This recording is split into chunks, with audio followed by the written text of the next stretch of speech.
नमस्कार मित्रों, अपना डिज़ायर पॉइंट चैनल के एक नए वीडियो लेक्चर में मैं हूं Amit Dubey.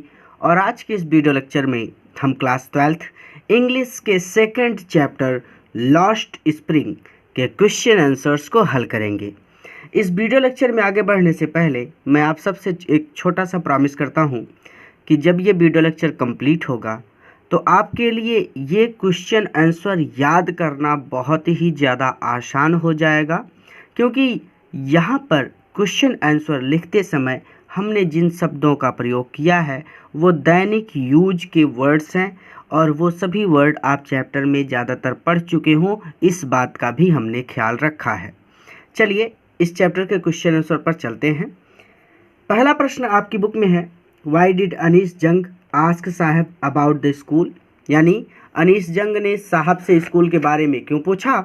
What was its impact, और इसका प्रभाव क्या पड़ा।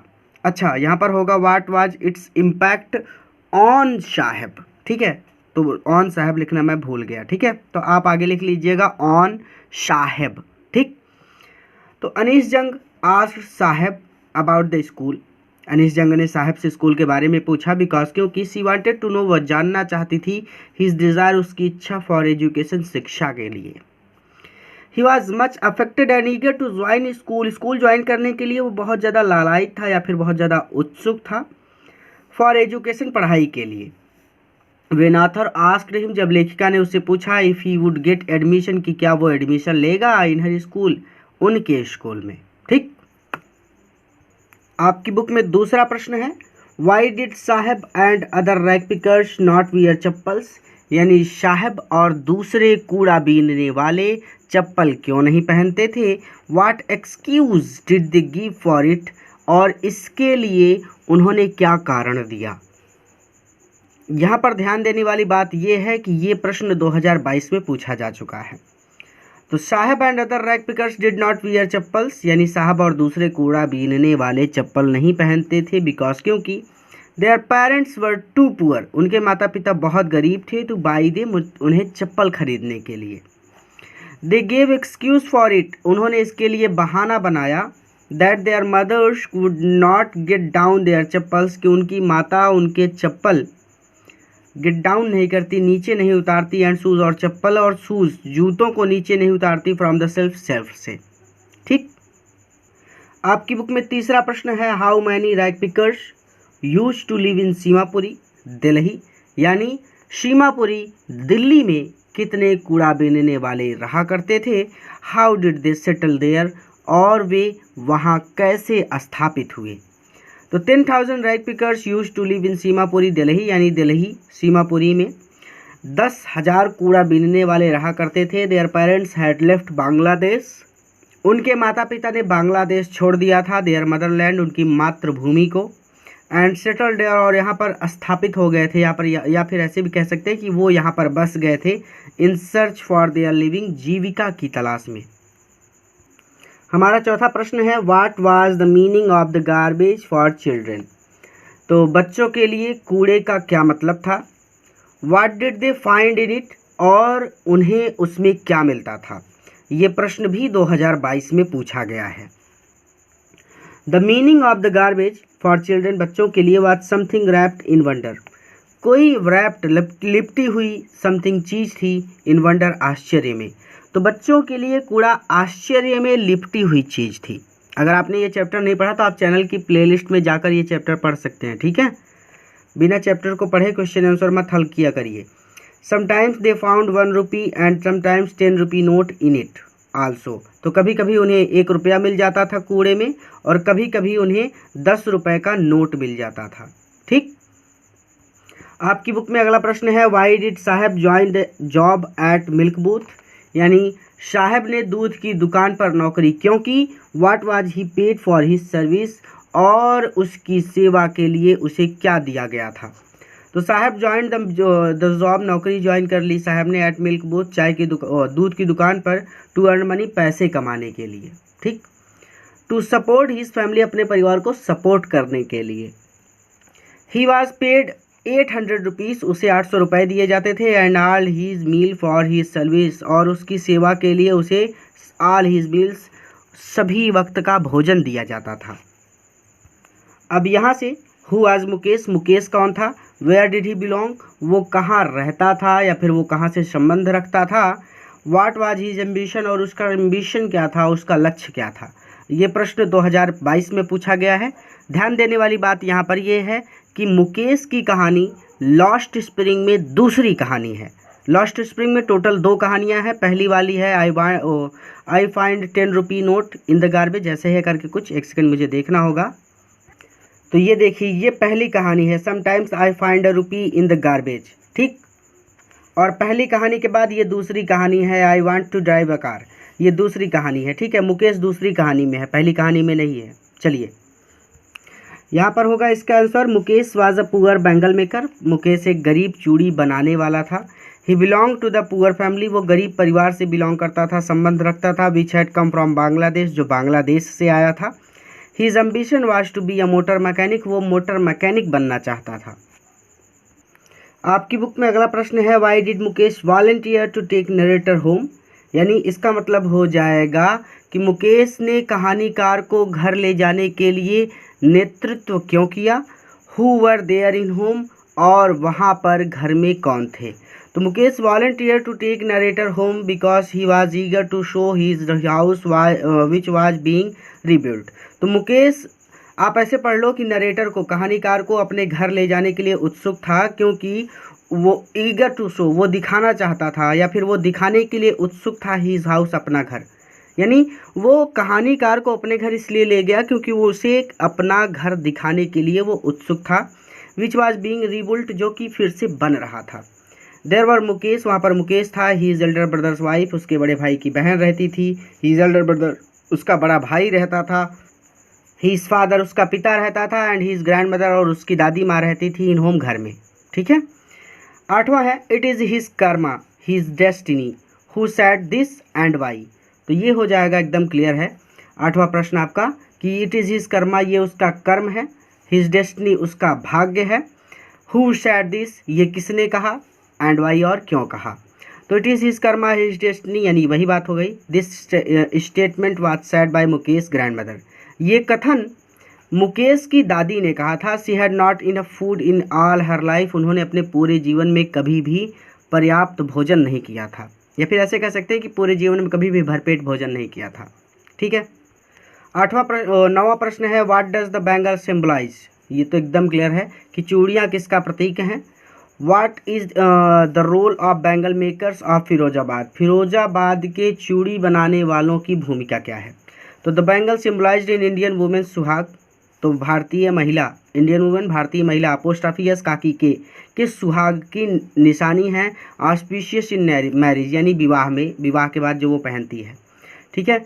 The role of the bangles makers of Firozabad, Firozabad के चूड़ी बनाने वालों की भूमिका इज़ वेरी इंपॉर्टेंट, बहुत महत्वपूर्ण है इन इंडिया, भारत में।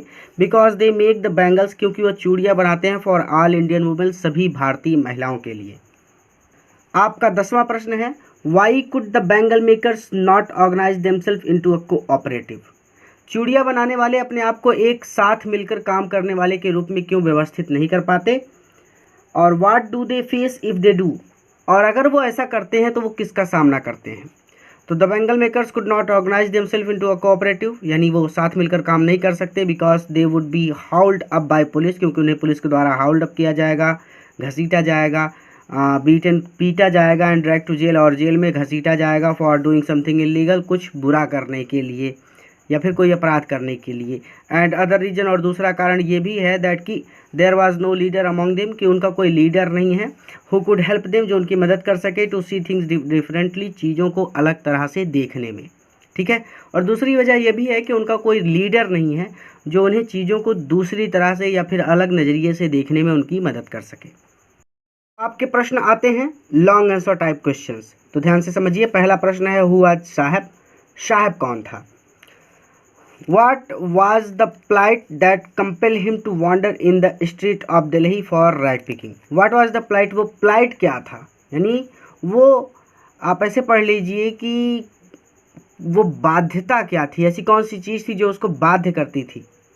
plight that compelled him, जो उसे बाध्य करती थी टू वांडर भटकने के लिए इन द स्ट्रीट गलियों में ऑफ दिल्ली दिल्ली की फॉर रैक पिकिंग कूड़ा बीनने के लिए, यानी सीधा सीधा कि वो क्या स्थिति थी जो उसको दिल्ली की गलियों में कूड़ा बीनने के लिए भटकने के लिए बाध्य करती थी या फिर मजबूर करती थी। ठीक है, अब क्लियर हो गया होगा। चलिए, साहब वाज ए यंग बॉय, साहब एक यंग लड़का था, छोटा सा लड़का था, एंड रैक पिकर और कूड़ा बीनने वाला था। His condition was very miserable, उसकी स्थिति बहुत दयनीय थी। He was economically very poor, यानी वो इकोनॉमिकली यानी आर्थिक रूप से बहुत गरीब था। He had not enough food to eat, उसके पास खाने के लिए पर्याप्त भोजन नहीं था। His family belong to Bangladesh, उसका परिवार बांग्लादेश से संबंध रखता था। They had come to Seemapuri, वो सीमापुरी आए थे only in search for their living, केवल अपनी जीविका की तलाश में। 10,000 rag pickers were living in Seemapuri, Seemapuri में 10,000 कूड़ा बीनने वाले रहते हैं। Saheb was स्काउजिंग for gold in the garbage dumps, garbage के डंप में कूड़े के ढेर में साहब स्काउज करता रहता है, ढूंढता रहता है गोल्ड, पैसा या फिर धन। He was avoided from the real blessing of life, वो जीवन की वास्तविक आशीर्वाद से अवॉइड है, दूर है। He was completely unknown from the Joy and happiness of life, वो कम्प्लीटली पूरी तरह से अननोन है, अनजान है, फ्रॉम द जॉय आनंद से, एंड हैप्पीनेस और प्रसन्नता से ऑफ लाइफ जीवन के। साहब्स फैमिली वाज पुअर्टी स्ट्राइकिंग, यानी साहब का परिवार गरीबी से ग्रसित है।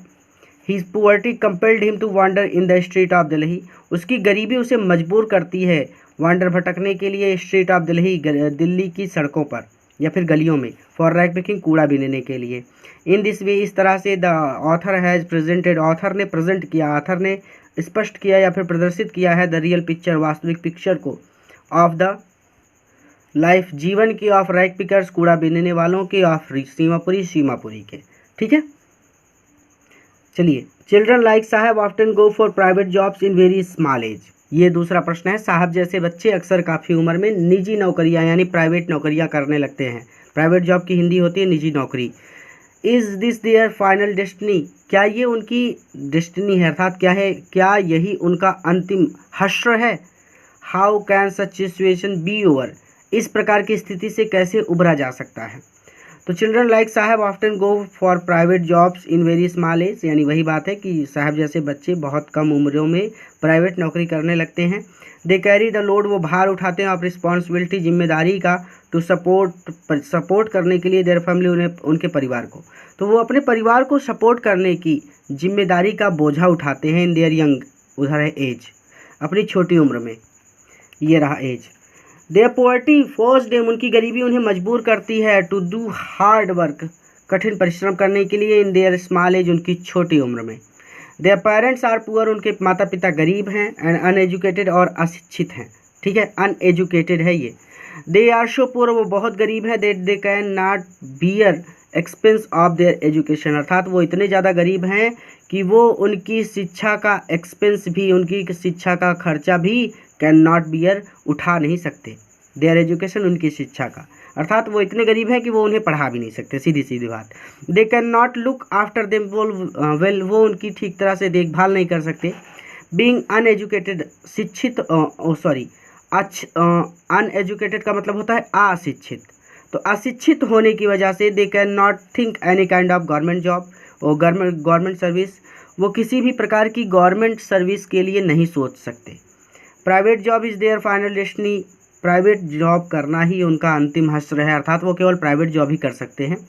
There is no other option expect rag picking, तो कूड़ा बीनने के अलावा कोई भी दूसरा विकल्प नहीं है। And join the private job, और प्राइवेट जॉब ज्वाइन करने के अलावा, अर्थात प्राइवेट नौकरी और कूड़ा बीनने के अलावा उनके पास कोई दूसरा ऑप्शन नहीं है, दूसरा विकल्प नहीं है, या तो वो प्राइवेट जॉब करें या फिर कूड़ा बीने, बस। दे कैन नॉट बी ओवरकम, वो बाहर नहीं निकल सकते टू सच सिचुएशन, ऐसी स्थिति से, अनटिल, तब तक जब तक कि they will not think differently, वो दूसरी तरह से नहीं सोचेंगे, to make the way of earning, पैसे कमाने के तरीके के बारे में।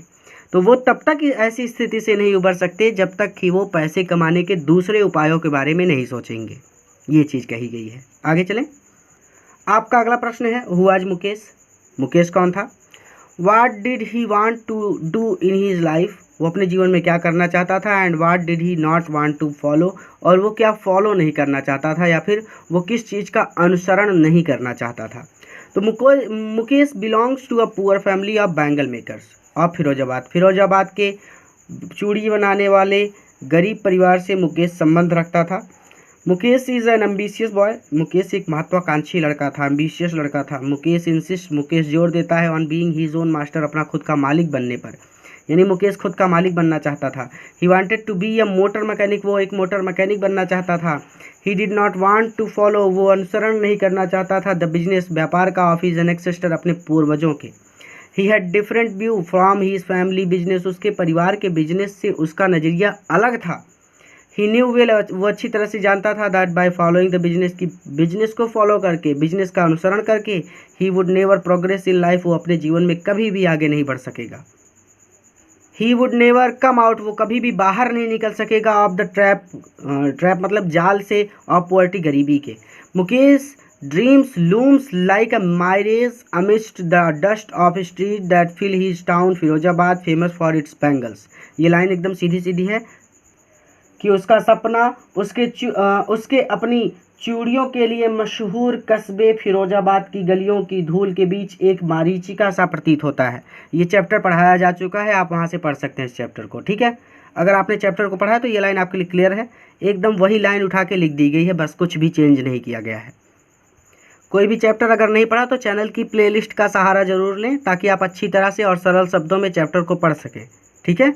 चलिए, Mukesh did not like to join any private, उधर होगा जॉब, यानी मुकेश कोई भी प्राइवेट जॉब नहीं ज्वाइन करना चाहता था, उसको पसंद नहीं था कोई प्राइवेट जॉब करना, तो ये रहा job. In this way author studied the idea of Mukesh, इस तरह से लेखिका ने मुकेश के आइडियाज़ को स्टडी किया, समझा। Mukesh had seen that all members, Mukesh ने देखा था कि सभी मेंबर, सभी सदस्य ऑफ हिज फैमिली, उसके परिवार के, वर्क, परिश्रम करते हैं, but they were not able to enjoy ever, वो कभी भी इंजॉय नहीं कर पाते, वन फुल मील, भरपेट भोजन का, इन देयर इंटायर लाइफ, अपने पूरे जीवन में। अर्थात उसने देखा था कि उसके परिवार के सभी लोग मेहनत तो करते हैं, लेकिन वो कभी भी अपने जीवन में भरपेट भोजन नहीं कर सके थे।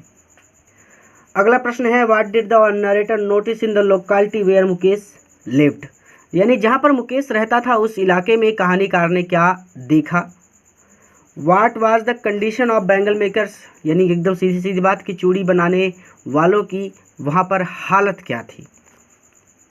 तो ये आंसर हो जाएगा कि the narrator noticed in the locality where Mukesh lived that striking lanes were choked with garbage, यानी स्ट्राइकिंग लेन्स जो थी वो गार्बेज से, वो कूड़े से भरी पड़ी थी, वहाँ पर उन्होंने देखा, यानी जहाँ पर मुकेश रहता था वहाँ पर लेखिका ने देखा कि बदबूदार गलियाँ कूड़े से भरी पड़ी थी। The homes remains Havells with crumbling walls, यानी घरों की जो दीवारें थी वो क्रम्बलिंग थी। क्रम्बलिंग का मतलब सीधा सीधा है कमज़ोर होने से, ठीक है।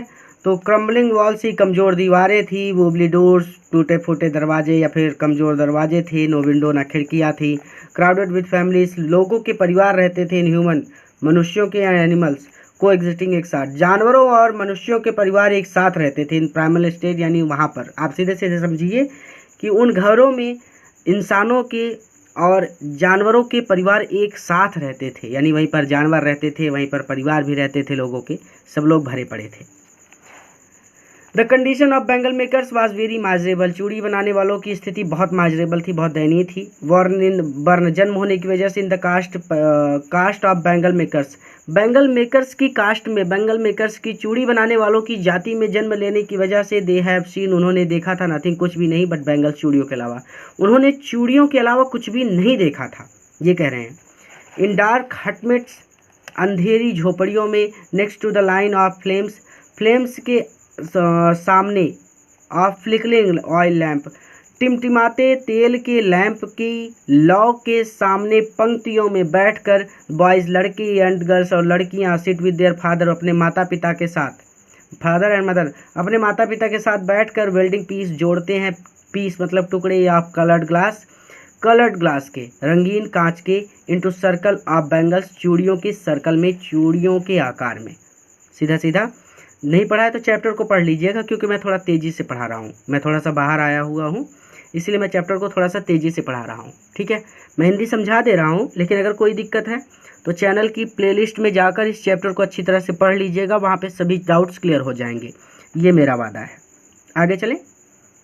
यहाँ पर कुछ भी किया नहीं है, बस जो वर्ड्स एकदम बुक में लिखे हैं एग्जैक्टली उठाकर रख दिया गया है, कुछ भी चेंज नहीं किया है ताकि आपको समझने में दिक्कत ना हो। ठीक है, इसीलिए जब आप चैप्टर को पढ़ लेंगे, अगर आपने पढ़ लिया है तो ये लाइनें आपको समझ में आ रही हैं, नहीं पढ़ा है तो जाके पढ़ लीजिए। चलिए आगे।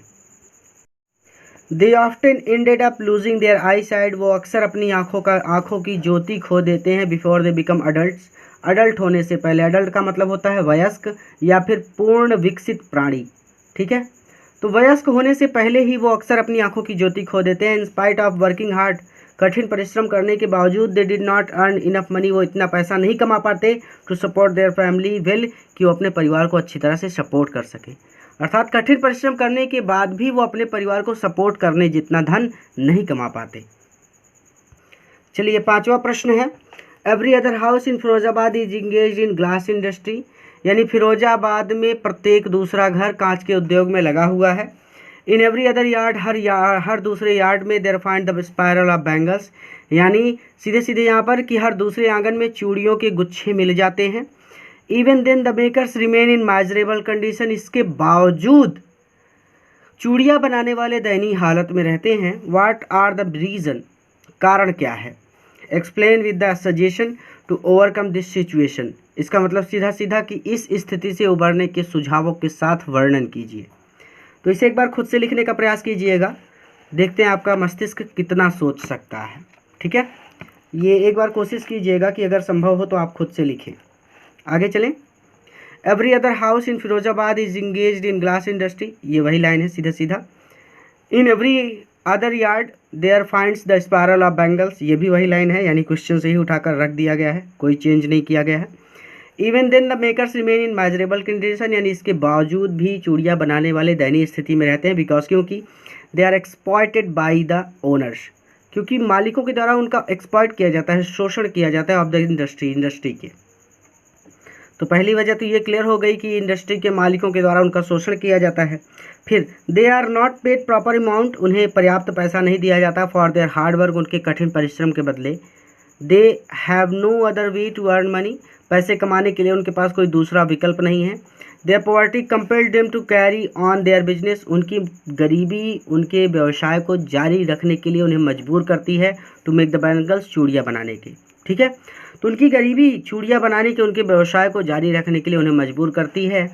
They can overcome this situation, वो इस सिचुएशन से, वो इस स्थिति से उबर सकते हैं if they think in different way, यदि वो दूसरी तरह से सोचें, एज मुकेश थिंक्स, जैसा कि मुकेश सोचता है।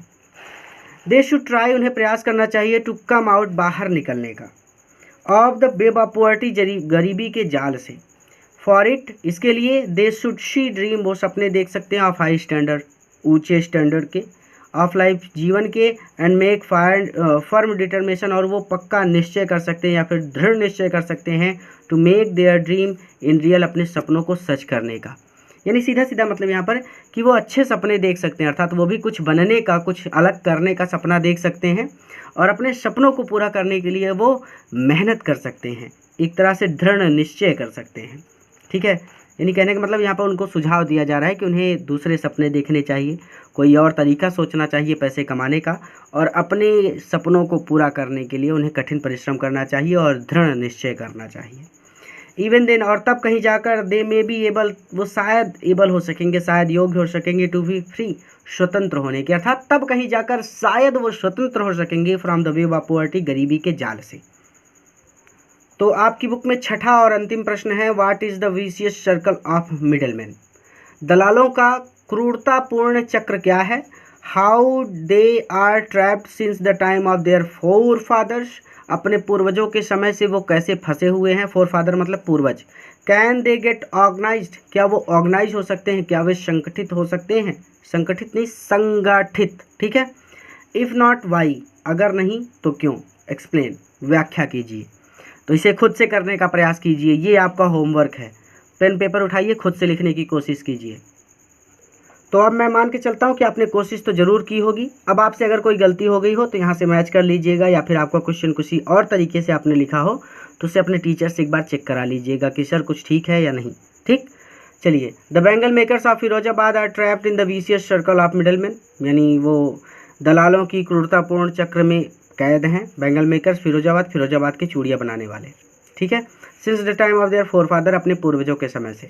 दे कैन नॉट गेट ऑर्गेनाइज्ड, वो इकट्ठा नहीं हो सकते, वो संगठित नहीं हो सकते। Even if they get organised, अगर वो इकट्ठा हो गए, they are the one who will hauled up by the police, तो उन्हें पुलिस के द्वारा हाउल्ड अप किया जाएगा। हाउल्ड का सीधा सीधा मतलब होता है घसीटने से, ठीक है। तो बाय द पुलिस, पुलिस के द्वारा उनको घसीटा जाएगा, बीटन पीटा जाएगा, एंड ड्रैग टू जेल, और जेल में बंद कर दिया जाएगा। फॉर डूइंग समथिंग इलीगल, कुछ इलीगल करने की वजह से, अर्थात बाल मजदूरी करवाना भारत में अपराध है, ठीक है। तो ये चीज़, there is no leader among them, उनका कोई लीडर नहीं है। No one who could help them, ऐसा कोई भी नहीं है हेल्प देम जो उनकी मदद कर सके। टू थिंग्स डिफरेंटली, चीज़ों को अलग प्रकार से देखने में। Their father are as tired as they are, उनके पिता उनके जितने ही थके हुए हैं। They talk endlessly in the spiral that moves from poverty to sympathy to greed and to injustice, वो बात करते हैं एंडलेस, लगातार, वो लगातार एक ही बात पर बात करते हैं। दैट स्पायरल, जो एक स्पायरल है, जो एक गोला है। दैट मूव्स, जो घूमता रहता है, फ्रॉम पॉवर्टी, गरीबी से, सिंपैथी, दया तक, फिर लालच तक, एंड इनजस्टिस, और फिर अन्याय तक, ठीक है। चैप्टर में अच्छी तरह से इस चीज़ को समझाया है। They have impose the baggage on the child, उन्होंने बच्चे के ऊपर इम्पोज कर दिया है, लाद दिया है, द बैगेज, बोझा, that he can not put down, जिसे वो नीचे नहीं उतार सकता, अर्थात उन्होंने बच्चे के ऊपर ऐसा बोझा लाद दिया है जिसे वो नीचे नहीं उतार सकता। टू डू एनीथिंग एल्स, कुछ और करना, वुड मीन टू डेयर, साहस करने जैसा होगा, डेयर करने जैसा होगा। एंड डेयरिंग, और साहस करना, is not part of their growing up, उनके पालन पोषण का पार्ट नहीं है, अंग नहीं है। आप कहते हैं ना हाउ डेयर यू, डेयर मतलब हिम्मत करना, साहस करना, तुम्हारी हिम्मत कैसे हुई, ठीक। तो डेयर करना उनकी परवरिश का हिस्सा नहीं है। And daring is not part of their growing up, यानी उनकी जो परवरिश की जाती है उसमें डेयरिंग उनको नहीं सिखाई जाती, ठीक। 10, इस प्रकार they are compelled to be caught in web of poverty, यानी इस प्रकार वो गरीबी के जाल में फंसे पड़े हैं, ठीक है। तो यहीं पर ये चैप्टर कंप्लीट होता है, इस चैप्टर को यहीं पर कंप्लीट किया गया है। इतने ही क्वेश्चन आंसर आपकी बुक में हैं, सभी क्वेश्चन आंसर हमने करा दिए। अगर आपने ये चैप्टर नहीं पढ़ा है अच्छी तरह से तो चैनल की प्लेलिस्ट में जाकर पढ़ लीजिएगा, और इस वीडियो को अपने मित्रों के साथ ज़रूर शेयर कीजिएगा ताकि वो भी इससे लाभ ले सकें। थोड़ा सा जल्दी ये वीडियो बनाया है, इसीलिए थोड़ा सा ध्यान देकर हर एक चीज़ को लिखिएगा, अपने नोट्स ज़रूर बनाइएगा। और बहुत जल्द बहुत सारे नए टीचर के साथ, बहुत सारे नए सब्जेक्ट के साथ, बहुत सारी नई चीज़ों के साथ मैं आपसे फिर से मिलूँगा।